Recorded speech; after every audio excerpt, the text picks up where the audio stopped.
Okay, recording. All right. Hey everyone.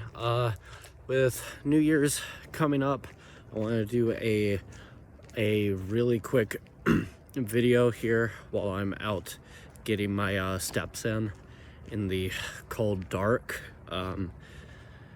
This is going to be some awful video quality, but so I've talked a little bit about some of this, but there's going to be a lot of you, I say, out of whoever's watching this, there's just going to be a lot of people making weight loss resolutions or fitness related resolutions in general with the coming year. And with that said, that means that there's also going to be a lot of predatory marketing out, even more than usual, to capitalize on that. So just basically I want to talk about just a couple things to look out for while you're setting your goals or buying products. And the critical thing here to keep in mind with fat loss is that dieting at its core, now, like, practically, yeah, it's more, a lot goes into it, but in terms of what actually happens, it's kind of a budgetary thing, just a mathematical equation. You use a certain amount of calories every day. Let's say for a sedentary, like a woman might be something like 1,000, 1,200, something like that. For a male sedentary, maybe like 1,500, 2,000 or so. All of it, like, a lot of it depends on size and everything. This is not prescription. These are just ballpark numbers. And then your body weight, and especially your body fat, is going to be determined by basically how much you eat relative to that.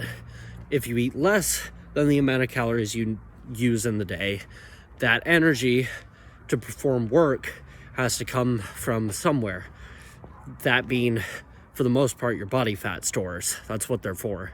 If you eat excess, your body will store that excess, for the most part, as more body fat, as like savings, essentially.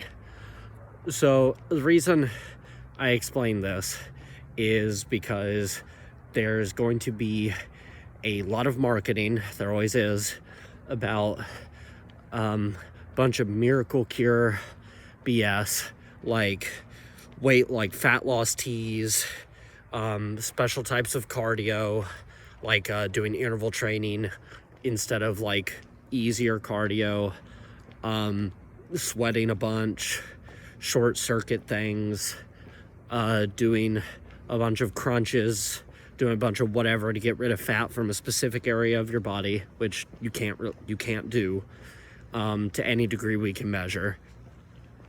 And dietary stuff like ketogenic diets, no carbs, portraying different types of food as healthy or unhealthy, and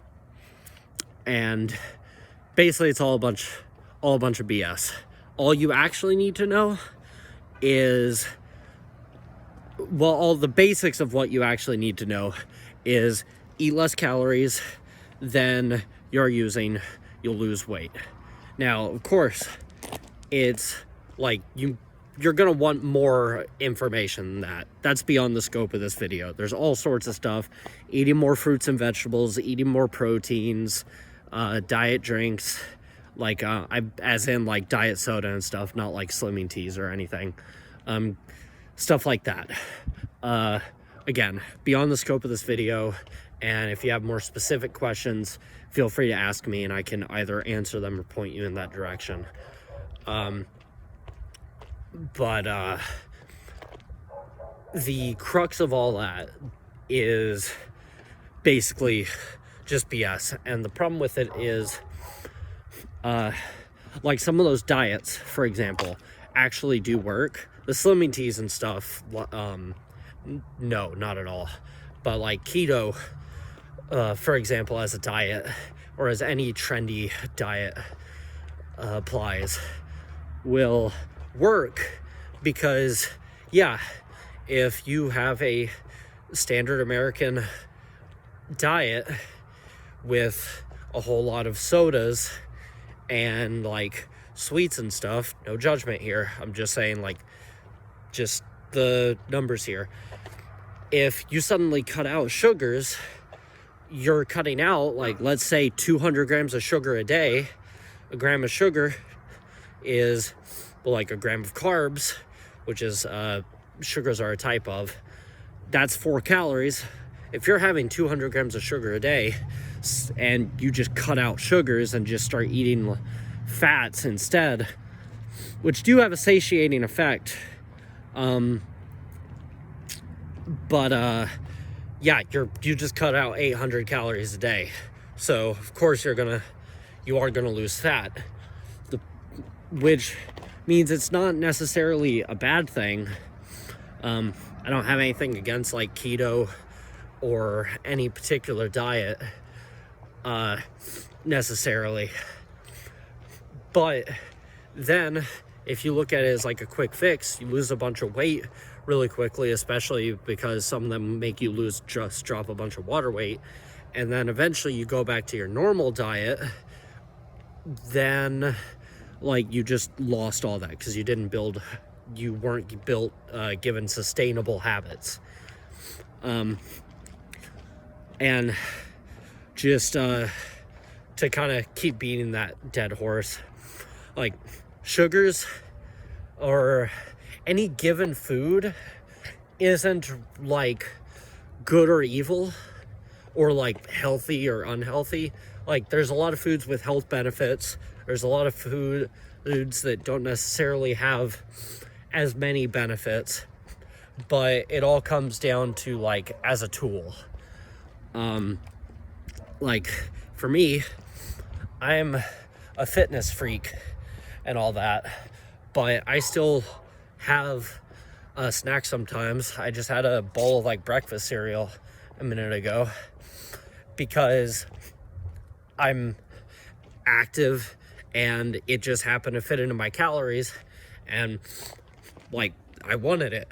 So and I don't restrict myself if I want something like that. Like I don't have a crazy amount of it. I'll have it after my more filling foods, so it's not like a huge deal. But like I'm not more likely to just keep going with it. But if you feel super restricted, you're kind of setting yourself up into an unfortunate pattern of binging and purging, sort of, that mimics eventually it can kind of mimic eating disorder type habits, of where you're like, okay, I'm not eating any sugar or any carbs or any of whatever it is for a given time. I'm just not doing it. And you restrict yourself for this long time, do this, like, for you, super unnatural thing, until you get to the point where you're like, okay, I'm at this point now, or I can't handle it anymore. And you pretty much inevitably just binge on this stuff you were telling yourself you absolutely cannot have, because you run out of willpower eventually, for one reason or another. And at that point, you binge, you gain all that back, you feel really bad, so you feel guilty. You see where this is starting to build up, like a kind of emotional response. And then you eventually go back to the purging, like, okay, now I need to not eat all that, like I was a bad person. And I've dealt with this myself a little bit. And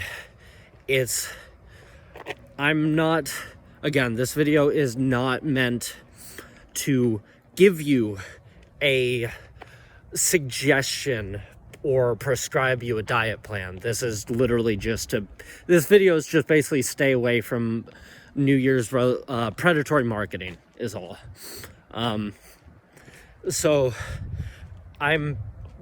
the moral of my rambling story is, if you are trying to lose weight or get in shape, honestly, or honestly really accomplish any given goal, and someone is telling you like there's this basically a quick easy fix, like, oh yeah, just cut all this out and you're gold, or just do this every day and you're gold, it's not gonna work. And if it does, it's temporary.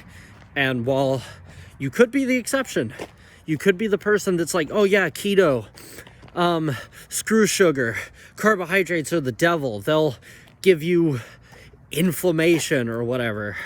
You might be the exception.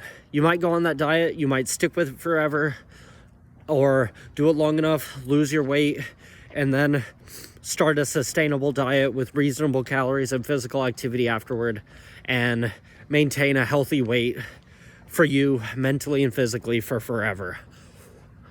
You might be the exception, but yeah, probably not good odds. And by probably, I mean not good odds. That's the point of being the exception. I don't know why I elaborated so much on that. Just, you want to find, if you're looking for a coach or looking for advice online, avoid anyone that's offering you quick fixes, that's demonizing some other group, that anyone that claims to have some sort of like mystical secret knowledge or whatever, kind of extremes here. If they're telling you something that makes you feel like you're all special and smart and you know the thing that like everyone else doesn't, just be wary, because they're just trying to take your money. They don't care about you. They're explicitly trying to exploit you and your insecurities or your needs or whatever it is to profit. They are trying to hurt you for money or set you up for failure, at least. And it's scummy, but it's how it is. If you want my suggestion in terms of a really bare bones outline, it's honestly not glamorous. It's basically, to an extent, kind of what you know. Focus on foods that focus on eating less fat, not for any health reason specifically, just it has a lot of calories, not no fat, just less, like not adding on as much like butter or like sauces or whatever, leaner cuts of meat, like less fat, less just added sugar, sugary beverages, treats, not none, just less. Like if you usually have 3 sodas a day, do 1 or 2.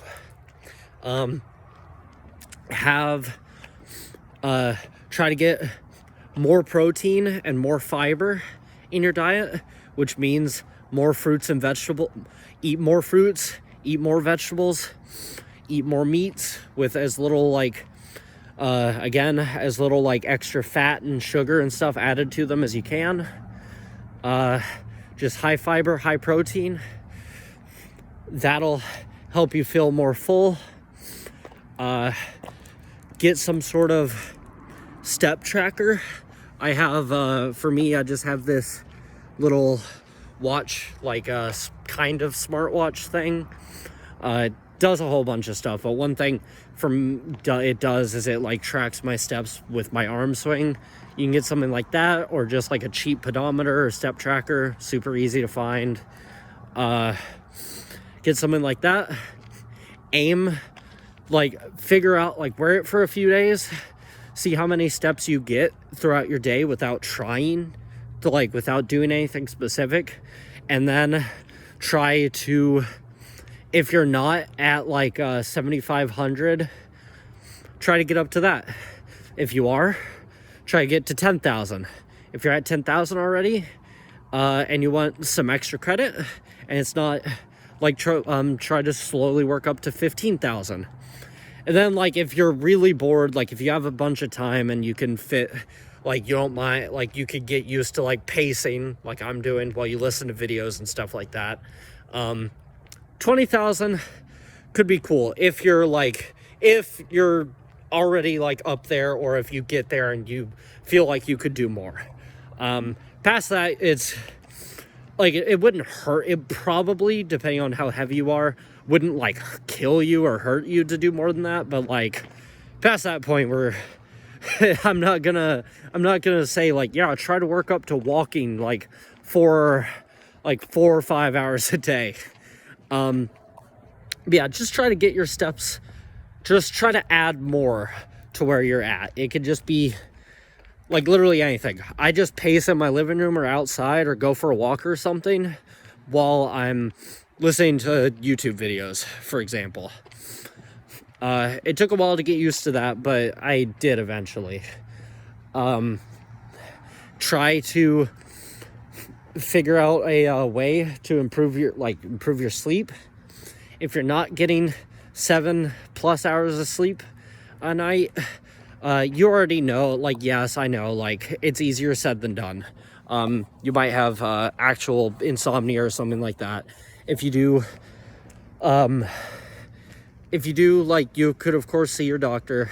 They do prescribe sleep medication. I have some. I'm not going to get into the details or anything like that. I have some I use from time to time when I need to, and it works great. But a couple tips, like, get sunlight when you wake up. Try to go to bed at the same time every day. Try to reduce like your screen time within a couple hours of bedtime. And if you can't do that, try to get some sort of like filter on your computer or something, or on your phone. I think iPhone automatically has a nighttime mode, but I don't know if other phones do or not. That blocks blue light, because blue light can interfere with like melatonin production. Like I have a program that was really cheap on my computer called Iris that I use to help with that, and did a lot for me. That helps. You could always try taking a little bit of melatonin. Personally, my experience, I'm not a doctor, is starting with like 0.3 of a milligram, or that would be hard to get, but like maybe a milligram, start from there, work up if you need it. I typically recommend lifestyle changes first. Don't drink too much water right before, in the like couple hours right before bed, unless of course you have a condition your doctor says to, etc., etc. None of this is medical advice. If an actual doctor, an actual MD says contrary to anything I say, for you specifically, of course, disregard me. These are just very general like rules. Let's see, as far as sleep goes, yeah, basic lifestyle factors like that. The biggest ones for me were the blue light, and not drinking too much water, etc., calming down. Supplement wise, I take 200 milligrams of L-theanine every night before bed. It's not necessarily a recommendation, but works really well for me. Helps my anxiety, helps me calm down, and not have bad thoughts before bed, basically. Again, I would never say like, oh, of course, again, if doctor's prescriptions, doctor's orders trump all. And then if none of this works for you and a doctor like prescribes you some sort of sleep medication as needed, that can of course help. But yeah, getting good sleep. If you wake up feeling good, feeling energized, that one, you're not eating while you're asleep. Two, you are going to get more like physical activity in. If you're energized, you're just going to move more. and it also like makes you produce less hunger signaling, so you don't want to eat as much. So all that's great. So yeah, sleep, those basic nutrition things that I mentioned before, keep it as a balanced thing, not overly restricting.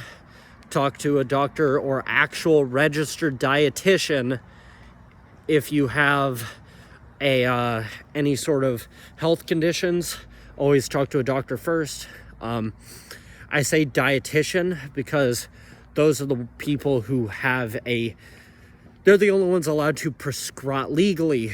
As far as I'm aware, they're the only people allowed to prescribe meal plans and deal with that kind of thing. So it's good to talk to an actual dietitian and not some person who, again, like me, I'll admit it right here, I'm not legally or professionally qualified, despite my knowledge or anything, to just tell you like, oh yeah, whoever you are, just do this diet plan and like you'll be fine. I know a lot, but I'm not a doctor, and that would be irresponsible, especially if you had diabetes or something. I can give general guidelines for most people, and especially more specifically, I can tell you what is like snake oil and what to avoid, but talk to an actual dietitian, not like a nutritionist or something, if possible.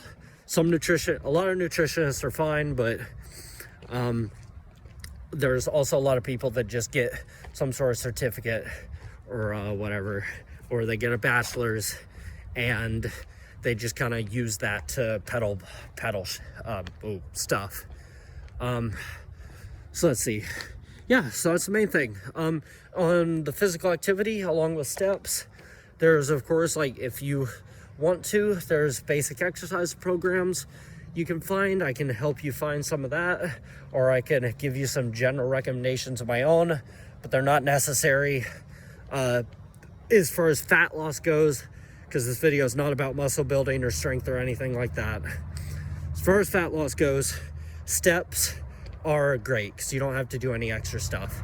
I recommend dedicated cardio for health and all that, but these are just really general recommendations as a vague starting point. Let's see. All right, so I'm like getting frostbitten holding this phone out. All right, so that's about it, I think. Avoid snake oil. If you see something that sounds too good to be true, you can always feel free, send it to me. I'll tell you what I think, or any other like fitness, muscle building, fat loss friends, whatever you have. Feel free to contact them, I'm sure. And yeah, that's about it. See ya.